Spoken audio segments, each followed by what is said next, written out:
Hey guys, James here from TCGU University, coming back at you with another deck profile. Today I'm going to be showing you Jeff's Jet deck. So, let's get into it. Okay guys, Jet is a 629 with Earth, Fire, and Good. He has two abilities. R, remove 2 attacks from your discard pile. After a non-multiple card is played, it gets +2 or -2 to its keyword ratings printed on it. So you get to kind of like slow your opponent down so they don't get the EX, they're powerful, they're gauge. Well, actually giving it, yeah, you can do either 4 or whatever. But mainly we use it because we're playing an all-stun throw deck, trying to commit our opponent out and pump our damage as big as we can. And then his other ability is E, discard the top 2 cards of your deck. Your attack gets +2 damage. So basically we mill as fast as we can to be able to use his top ability for our stun ability, and while pumping all of our throws. He plays this more mid-rangey game where all the throws are big all the time, and you'll eventually just die. So on to the cards. We're playing 4 Cherub Cyclone. It's a 5/3, 4 high for 6, stun 1 throw. If it deals less than printed damage, I gain 2 vitality. My next attack gets +3 damage. So it basically says you're not. So it gets 2 damage from Jet. I'm gonna put Jet here so that you can see it. So it gets the 2 damage from Jet, and it basically means you're not allowed to block it, or you're gonna gain 2 life, extend Jet's already high 29 life, and then give 3 damage to your next attack, which is also just gonna be a throw. It makes your opponent have to pick and choose on how they block things. Then we're playing 4 Oicho Throw. It's a 5/3, 2 mid for 5, stun 1, safe and throw. E, remove the top card of your opponent's deck. This attack gets +X damage. X equals the removed card's block modifier. It increases its own damage. You get increases from like other things, and Jet increases it, just making it a very lethal force. As well as you kind of get rid of a random card off the top of your opponent's deck, which can really help you out later in the game, depending on like how good the card is. Then we got 4 Death Valley Faceplant. It's a 3/5, 5/3, stun 1 throw as well. E, if this attack deals 4 or less damage, gain 2 vitality and commit one of your opponent's foundations. So if they do partial block this with Jet's pump, it'll still deal 4. You'll get to gain 2 life, commit one of their foundations. It's just more of like a lose-lose situation. Either you take all of the damage or you take half, and I get to do a bunch of cool things. Next, we're playing 4 Heaven to Hell. It's a 3/4, stun 1 throw, 4 diff, 3 control. E, if this attack deals less than its printed damage, flip one of your opponent's committed assets or foundations. So this basically just gets rid of problem cards. You stun your opponent's board and get rid of what you don't like. Same thing. It's a throw, gets 6 damage. Partial will still be half, below half, so like nuts. And then the last one is Tombstone Stunner. This card's really good with throws in general. It's a 4/3, 3 high for 4, stun 1 throw. It can't be discarded from our card pool during the combat phase, so things like Princess Parry and stuff like that can't work on it. And then your next throw attack this turn gets +2 damage, making all of our attacks stronger. And then if it's blocked, our next card gets -2 difficulty, meaning we can play bigger 5 diffs afterwards and get that pump and still have it be worth it. Onto cards that kind of support the top R ability. We are playing 4 Energy Absorption. Energy Absorption says E, once per turn, discard the top 3 cards of your deck. If you have more vitality than your opponent, this attack gets +2 or -2 damage. So that's really strong. Has a nice 3 high block. You never use the bottom ability. We're not 5-hander, so it doesn't matter. But giving damage to our already strong throws is going to kill our opponent faster. Then we're playing 3 Second Saintly Beast. It's a 2/5, 3 high block breaker 1. E, once per turn, discard the top 3 cards of your deck. This attack gets +2 or -2 speed. This works really well after you've stunned your opponent a little bit, and you try to push your 1 throw through and get the full damage on it. You can give a bunch of speed to it, stun their entire board, removing with Jet. And then the idea is just hit them with your big throw, and then they can't block it. We got 4 Folktale Storyteller. It's a 2/5, 2 low block that says R, respond, card pool, discard top 3 cards of your deck. After you play this card, if you have 2 or more foundations, add it to your staging area. This works really well on build turns because you get to mill and fill up for Jet. And it works very good on defense because you can block with it, mill, and then bring it down and have another foundation to work with. 2 Sensimorals. It's a 2/5 with a no block, ignores progressive difficulty. It says check a 4. You can ready 1 foundation that's committed due to our opponent's abilities. It just means we're not allowed to be stunned out. Sometimes you kind of need to be able to pass things, or sometimes you check bad, and your opponent stunning you out kind of just leaves you defenseless. So having the ability to ready things is really good. As well as you get to check a 4. It's like you're still filling with jet. 1, surpass your limits. It's a 3/4 4 high block. This thing has 3 abilities. Shout outs to these guys: Chris Nixon, Richard Savoboda, and Dylan Bauman. Bauman? However you want to pronounce that. Last names are not my favorite. E, flip 1 foundation. This attack gets +1 or -2 damage. So you can debuff to make our life extend a little longer, or give more damage if you know you're going to hit, or if you need to make it an odd number to get that 1 more damage on half block. Then R, destroy after you block your opponent's attack. Their next check to R, destroy after you block your opponent's attack. Their next check to play an attack gets -X. X equals the difficulty of the block modifier of the block. And then E, once returned, look at the top card of the deck. You can discard it. Works really well with Jet as well. 1 of Venator. It's a 2/5 of the 1 mid-block. This does not count towards progressive difficulty. Form, add this card to your card pool for the rest of this turn. After your attack deals less than its permanent damage, you flip 1 of your opponent's foundations.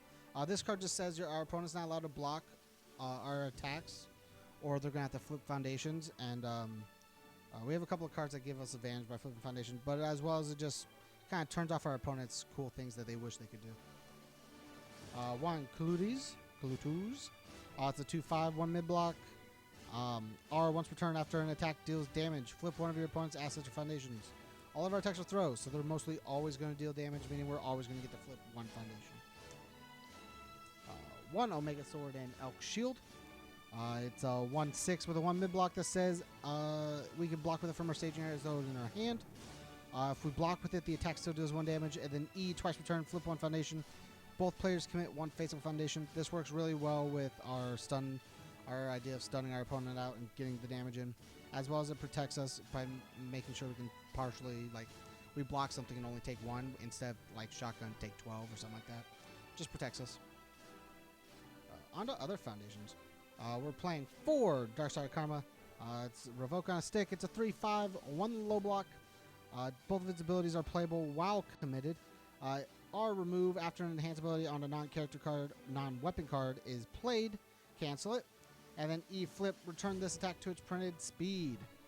Really good for blocking, as well as just negating things we don't want to have to deal with.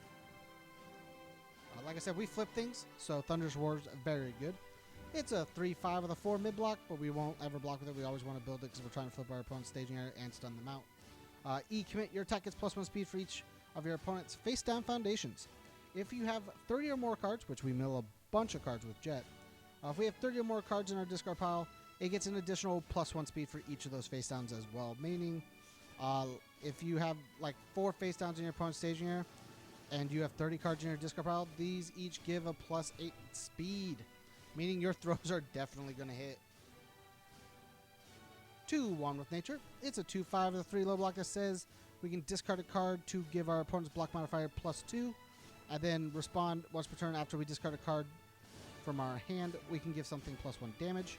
It just means it makes our throws harder to block, makes our opponent start having to commit more, and it gives a little bit more damage to our attacks. 3, Bakery Poster Girl. It's a 2/5 of the 2 low block.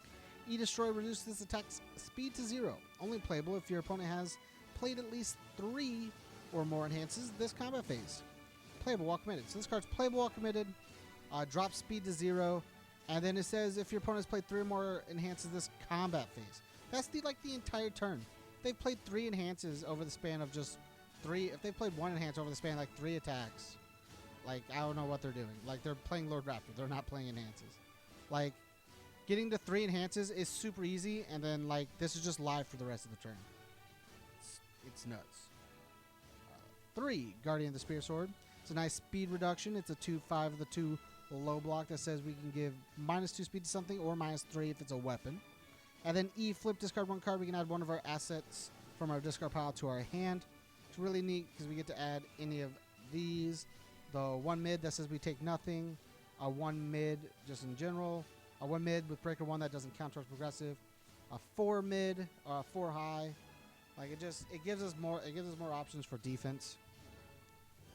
I wish it was playing one more Surpass limits, because then picking up Surpass and having Surpass on board is very good. 1 Castaway and Forgotten.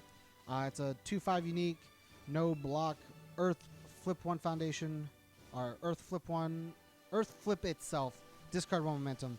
After an attack is played, you seal it, just get rid of an attack. And then R destroy after an attack with a printed damage of 3 or less is played, you get to seal it. And if it's your attack, you draw 1. It's really good versus like reduction, stuff like that, for that bottom enhance. And the top enhance just hits everything. Like, it's just super strong defensive card. 2 Eviscerate. It's a 1/5 of the 3 mid-block. R card pull after an attack. After you play this card, add it to your staging area. Only playable if your opponent has more face-down foundations than you. Like I said, we're trying to flip our opponent's staging area, so they're most likely going to have more face-downs than us. And then R flip. After you are dealt damage, your opponent flips 1 foundation. We do have some health to spare, so being able to flip more cards in the staging area by just taking a little bit of damage is nice. 3 Memories of the Fallen Warriors, or Memories of Fallen Warriors. It's a 1/5 of the 1 high block that says, after your attack is partially blocked, it gets +1 damage. Desperation 0 as well. This card just says all of our throws have to be blocked on zone, or we're just going to give free damage. 2 Pursuing a Vendetta. This card says after it can't leave our staging area, it's a 1/5 of the 3 high block. As a static, it's not allowed to leave. And then R flip. After a foundation leaves our staging area, we can flip this and add a card from add a foundation from our discard pile to our staging area committed, as long as our opponent's the one that removed the card from our staging area. It's super strong, lets us replace things. It protects our foundations. Protecting the protector also protects our foundations. It's a 1/5 of the 2 low block. R discard momentum after your opponent plays an ability that commits, destroys, flips, removes, or seals 1 of your cards. Cancel its effects.